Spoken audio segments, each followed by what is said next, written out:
In this series of talks, I am focusing on how composers embed both private and shared messages through their music. In the first talk, I gave a crash course in musical cryptography, explaining how musical ciphers can be used, and I also looked at other mechanisms that can drive structure and design in such music. In my second talk, I explored how Alban Berg used ciphers and numbers to tell intimate secrets. And I explained how Johann Sebastian Bach expressed his deep Christian faith by ensuring that texts and musical design reflect the very image of the cross in his St. John Passion. In this third lecture, I want to focus on Mozart, Bruckner and Tchaikovsky, all of whom use techniques to explain deeply held secrets, some of which we still can only guess at. For the last 7 years of his life, Wolfgang Amadeus Mozart was a Mason, a Freemason. Indeed, the Masonic order played an important role in his life and work. Mozart was attracted by the order's rationalist, Enlightenment-inspired ideals adopted by some of its members as opposed to the ideals of mysticism and the occult as encouraged and enjoyed by other members. We simply cannot get involved in all the issues surrounding Mozart and the Masonic order. Mozart wrote a lot of pieces which we call Masonic for want of a better term. We can even buy a recording called Mozart's Masonic Music on Decca. It is also worth pointing out that Mozart's father, Leopold, was a Mason too, as were many of his friends and, significantly, his patrons. The music of the Freemasons contained musical phrases and forms that held specific semiotic meanings. For example, the Masonic initiation ceremony began with the candidate knocking 3 times at the door to ask admittance. This is expressed musically as a dotted figure, short, long, long. And Mozart expresses this right from the start in the overture of Die Zauberflöte, the magic flute, by creating a passage that gives 3 utterances of the same chord, using a 16th note followed by a half note, a short note followed by a long note.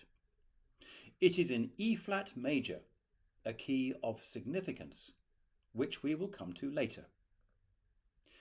Mozart's friend and fellow Mason, though of a different lodge, was Emanuel Schikaneder, who collaborated with the composer on Die Zauberflöte. Together they used the symbols and references to the rites used by the Masons. It was an uncertain time for the Masons and they needed support in many ways, especially in terms of hearts and minds. Mozart's and Schikaneder's project was to create a work that celebrated the Society's aesthetic and what they considered to be high-minded values without actually mentioning the term Mason or revealing the actual society within the music's drama. The number 3 had a profound significance for the Masons, symbolizing their most valued senses, seeing, hearing and feeling. Die Zauberflöte is full of 3s. 3 ladies, 3 boys, 3 temples, etc. Even the opera's home key of E-flat, which suggests virtue, nobility and repose, was frequently used by Mozart for his so-called Masonic compositions because of its key signature of 3 flats. Prominent in the overture is the 3-fold repetition of that Masonic rhythmic motto, short, long, long, also heard in Act 2 of the opera itself. I could go on. But what of smaller pieces? There is the canonic adagio for 2 basset horns and bassoon, Köchel 410. This canonic piece would surely have been performed within a Masonic ritual. It is a work of delicate yet solemn beauty and is only 27 bars long. 27. Is that number significant? Of course it is. 9 times 3 equals 27. 3 is the square root of 9. And of course, as previously pointed out, the number 3 is of special significance to Masonry. Then there are 3 instruments, thus with their 3 single lines, 3 musical voices, and inevitable 3-note chords. Enough of Mozart and the Masons. Let's move on. Let's move from devotion to a society of ideals and aesthetics to devotion to God and frustration in terms of sexual appetite, to Anton Bruckner. When we speak of Bruckner's music, we frequently refer to cathedrals of sound. He would have loved that. But Bruckner was a very strange man indeed. There is the story of him taking a class in a deep intoning voice and at 6 o'clock stopping everything and everyone to pray. Just as might happen now, the young students were incredulous, amused, and as a result guffawed and sniggered. Bruckner was fascinated by death and the dead, the actual dead. Some, including Gustav Mahler's own wife, Alma, herself a character of certainly dubious nature, who had surely bedded as many leading Viennese artists as her own schedule would allow, referred to unhealthy behaviour patterns, which are probably best left to the imagination. With the knowledge of Bruckner's personal frustrations, his music becomes clearer. But having learned what I have, I can never hear it as I once did. If you want to, you can learn all about Bruckner's morbid eccentricities in a study by Frederick Morton called A Nervous Splendour. Bruckner was a very traditional Catholic and, like other 19th century Catholics, had a penchant for relics. Beethoven and Schubert were, in his opinion, saintly, and when their bodies were exhumed for reburial close to each other in the central cemetery in Vienna, it was Bruckner who just had to be there. And not just there. Bruckner ensured he could actually handle the remains of Beethoven, even being one of the people to replace his skull in the casket after examination by physicians. It is believed that he even allowed a lens from his pince-nez to slip in with Beethoven's bones. That lens will surely outlive those bones deep in the ground. If this is true, Bruckner would have been able to see himself as one with Beethoven. Yes, his fascination with the dead exceeded that of most normal people, even by the ultra-morbid Viennese standards of the day. He would go to any length to see corpses, whatever their condition. When there was a terrible fire at a Viennese theatre, Bruckner was there, viewing the charred remains. And he went to the ends of the earth to see Emperor Maximilian's body when it was returned to Vienna for burial after his execution in Mexico. And it goes on. Perhaps you could delve into his obsession with the Mayerling tragedy. Yes, Bruckner was strange. His appearance was both odd and rather quaint. His sense of fashion in his dress, his strange mannerisms, and an almost childish approach to faith already made him something of an outcast. But it doesn't stop there. There were very interesting stories about Bruckner and lustful dreams, strange clothing, the macabre, and, as you can imagine, a great deal worse, and then his profound Catholicism.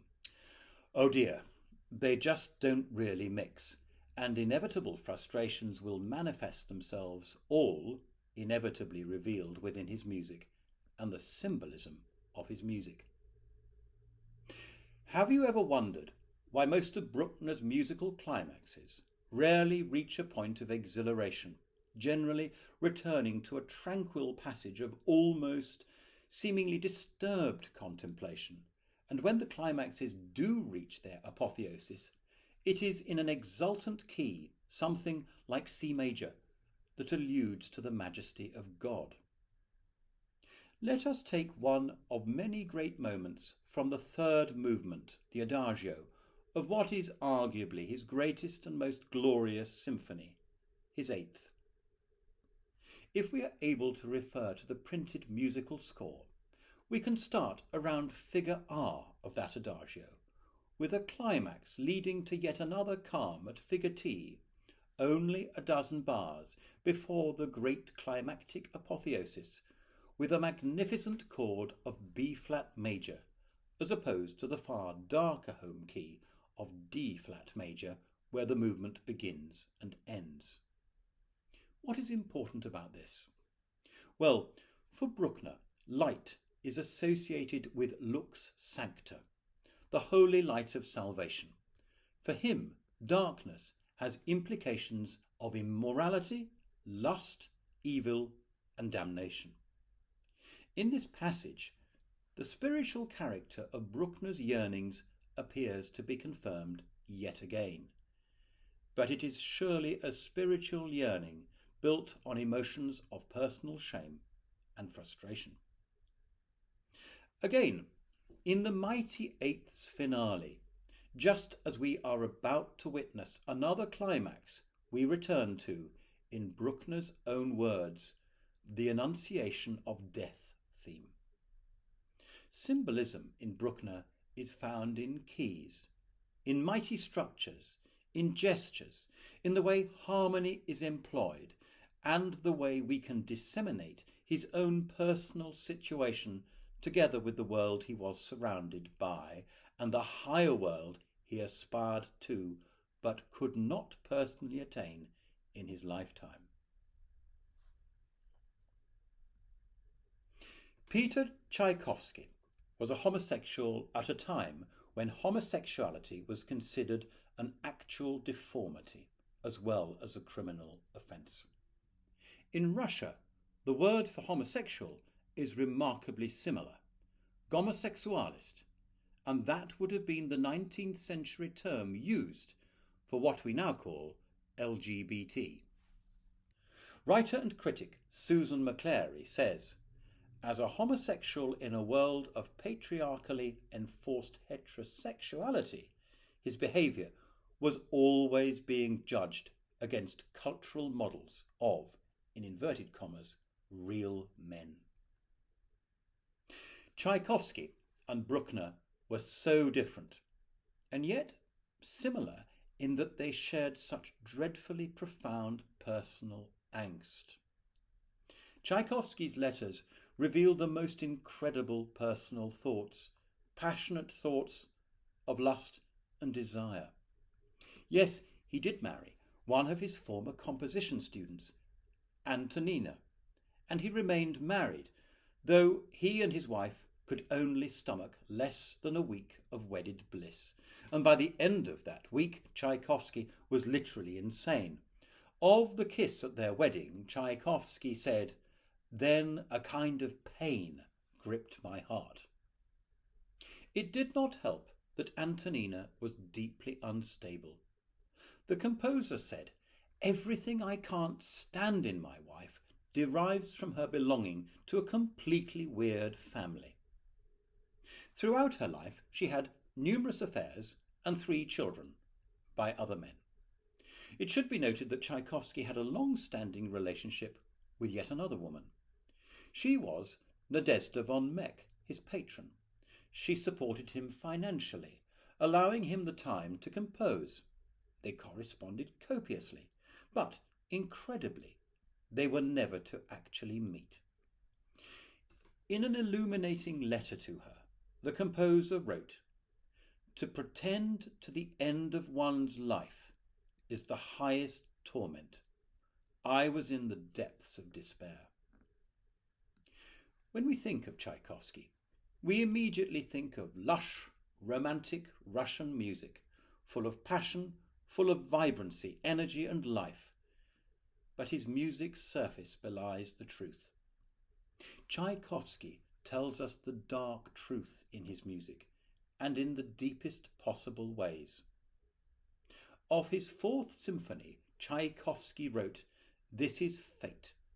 This is that fateful force which prevents the impulse to happiness from attaining its goal, which jealousy ensures that peace and happiness shall not be complete and unclouded, which hangs above your head like the sword of Damocles, and unwaveringly, constantly poisons the soul. It is invincible, and you will never overcome it. You can only reconcile yourself to it and languish fruitlessly." The Fourth Symphony was started before his hopeless and awful marriage, but it was, crucially, finished in the 6 months between his engagement and the completion of the rest cure following his marriage breakdown. Tchaikovsky certainly acknowledges that this symphony represents a lot more than just abstract music. He wrote, "I was terribly depressed last winter when I was composing this symphony, and it serves as a true echo of what I was going through at that time." Tchaikovsky dedicated it to the other woman in his life, his patron.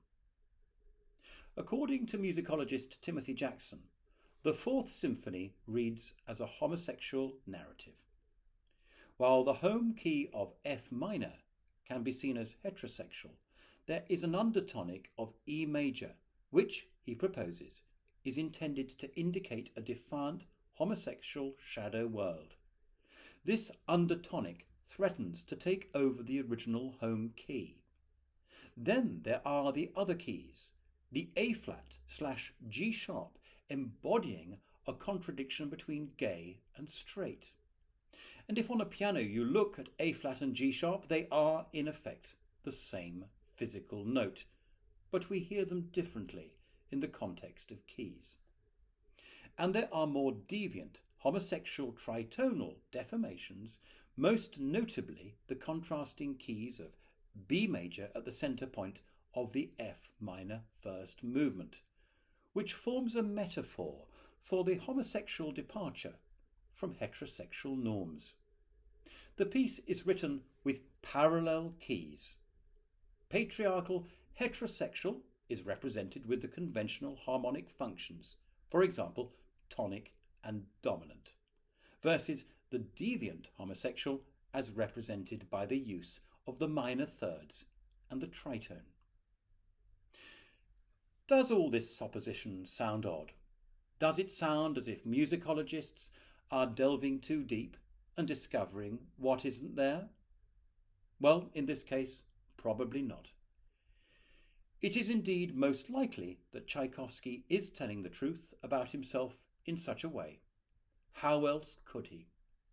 After all, composition is his best means of expression, his inherent language, the release mechanism to let free his deepest frustrations. And it is written in such a way that no one can actually say that this is what he has said.